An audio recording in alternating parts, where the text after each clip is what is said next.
இன்றைக்கு தமிழ்நாட்டுடைய முதலமைச்சர் 1989 அவர் ஒரு எம்எல்ஏவாக சட்டமன்றத்துக்குள்ளே நுழைகிறார்.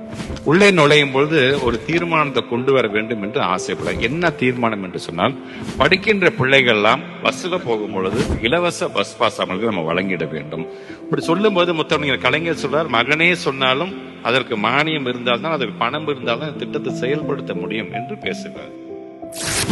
உடனே நம்முடைய தமிழ்நாட்டுடைய முதலமைச்சர் அன்னைக்கு ஒரு எம்எல்ஏவா இருக்கும்போது என்ன பண்றாருன்னா, அங்க இருக்கின்ற மற்ற கட்சியினுடைய தலைவர்கள்லாம், இந்த கட்சி அந்த கட்சி எல்லாம் பார்க்க அத்தனை கட்சி தலைவர்கள் தனியாக சந்திச்சு, நீங்களும் குரல் கொடுத்தீங்கன்னா இந்த திட்டத்தை நம்மளால் நிறைவேற்ற முடியும், முதலமைச்சர் கலைஞர் அவர்கள் கண்டிப்பா சம்மதம் வாங்கிடலாம் என்று அவர் சொல்லுகிறார். எல்லா கட்சி தவிர ஏன் அவர் சொல்றது சரியாகத்தானே இருக்குது, கொடுத்தாதான் என்ன என்று சொல்லும் பொழுது, அன்றைக்கு அந்த இலவச பஸ் பாஸ் வந்தது.